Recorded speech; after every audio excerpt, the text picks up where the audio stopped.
Babylon 5. MUDA ಅಕ್ರಮಕ್ಕೆ ಸಂಬಂಧಪಟ್ಟಂತೆ ಮಾಜಿ CM ಟಾಕ್ವಾರ್ ಜೋರಾಗ್ತಾ ಇದೆ. ಸಿಎಂ ಕುರ್ಚಿಗೆ ಟವಲ್ ಹಾಕಿದವರಿಂದಾನೇ ಹಗರಣ ಬಯಲಾಗ್ತಾ ಇದೆ ಅಂತ ಹೇಳಿ ಎಚ್ ಡಿ ಕುಮಾರಸ್ವಾಮಿ ಅವರು ಬಾಂಬ್ ಸಿಡಿಸಿದ್ದಾರೆ.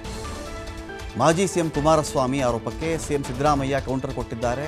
ಕುಮಾರಸ್ವಾಮಿ ಅವರು ಈ ಬಗ್ಗೆ ಟಿ ದೇವೇಗೌಡರನ್ನ ಹೋಗಿ ಕೇಳೋದು ಒಳ್ಳೆಯದು. ಅಂದರೆ ಕುಮಾರಸ್ವಾಮಿ ಏನು ಟ್ರೈ ಮಾಡಿದ್ರು ಅಂತ ಹೇಳಿದ್ರೆ, ಯಾವ ವ್ಯಕ್ತಿ ಮುಖ್ಯಮಂತ್ರಿ ಕುರ್ಚಿಗೆ ಕಾದುಕೊಂಡು ಕೂತಿದ್ದಾರೋ ಅವರೇ ಮುಡಾ ವಿಚಾರದ ಹಗರಣವನ್ನು ಆಚೆ ತಂದವರು, ಅವರೇ ಇಂಥ ಕೆಲಸ ಮಾಡಿರೋದು, CD ಫ್ಯಾಕ್ಟ್ರಿ ಬಂದಾಗಿದೆ, ಈಗ ಇಂಥ ಕೆಲಸ ಮಾಡ್ಕೊಂಡು ಕೂತಿದ್ದಾರೆ ಅಂತ ಕುಮಾರಸ್ವಾಮಿಯವರು ಹೇಳಿಬಿಟ್ಟಿದ್ರು.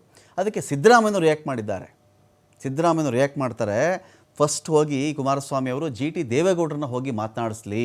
ಮುಡಾ ಗೋಲ್ಮಾಲ್ ಆರೋಪಕ್ಕೆ ಸಿಎಂ ಸಿದ್ದರಾಮಯ್ಯ ಅವರು ತಿರುಗೇಟ್ ಕೊಟ್ಟಿದ್ದಾರೆ. ಇಲ್ಲಿ ಸರಿಯಾಗಿ ತಿರುಗೇಟ್ ಕೊಟ್ಟಿದ್ದಾರೆ ಸಿದ್ದರಾಮಯ್ಯನವರು.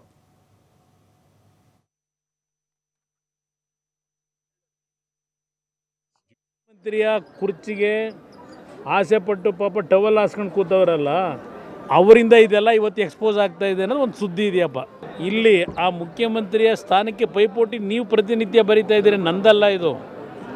ಆ ಪೈಪೋಟಿನಲ್ಲಿ ಪಾಪ ಮುಖ್ಯಮಂತ್ರಿಗಳ ಪಾರದರ್ಶಕತೆ, ಅವರ ಆಡಳಿತ ಹೇಗಿದೆ ಅಂತಕ್ಕಂಥದ್ದನ್ನು ಅವರ ಪಕ್ಷದಲ್ಲೇ ಇರ್ತಕ್ಕಂಥವ್ರು ಮುಖ್ಯಮಂತ್ರಿ ಆಸೆ ಇಟ್ಟವರು ಇದೆಲ್ಲವನ್ನು ಎಕ್ಸ್ಪೋಸ್ ಮಾಡಿ ಅವ್ರನ್ನ ಇಳಿಸ್ಲಿಕ್ಕೆ ಏನೇನು ಮಾಡಬೇಕು ಅಂತ ಹೊರಟಿದ್ದಾರೆ ಅನ್ನೋದು ಚರ್ಚೆ ನಡೀತಾ ಇದೆ ರಾಜಕೀಯದ ವಲಯದಲ್ಲಿ. ಈ ಮೂಢ ಹಗರಣದ ಬಗ್ಗೆ ಇಷ್ಟೆಲ್ಲ ಹೊರಗಡೆ ಈಗ ಬರಬೇಕಾದ್ರೆ ಏನು ಪಾಪ ಅಲ್ಲಿರ್ತಕ್ಕಂಥವ್ರು ಈಗ ಸ್ಥಾನಮಾನಗಳ ಬಗ್ಗೆ ಪೈಪೋಟಿ ನಡೀತಿದೆಯಲ್ಲ, ಆ ಜಾಗಕ್ಕೆ ಹೋಗಬೇಕು ಅಂತೇಳಿ ಅವರುಗಳಿಂದ ಇದೆಲ್ಲ ಹೊರಗಡೆ ಎಕ್ಸ್ಪೋಸ್ ಆಗಿರೋದು. ಇಷ್ಟು ದಿವಸ ಆಗದಿರೋದು ಈಗ ಯಾಕೆ ಬಂತು?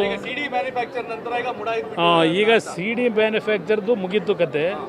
ಈಗ ಮೂಡಾದ ಕಾರ್ಯಕ್ರಮಗಳು ಪ್ರಾರಂಭ.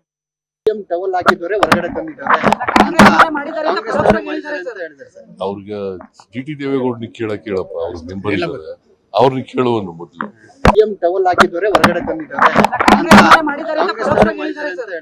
ಅವ್ರಿಗೆ ಟಿ ದೇವೇಗೌಡನಿಗೆ ಕೇಳಪ್ಪ, ಅವ್ರ ಮೆಂಬರ್ ಇದ್ದಾರೆ, ಅವ್ರನ್ನ ಕೇಳುವನು ಮೊದಲು.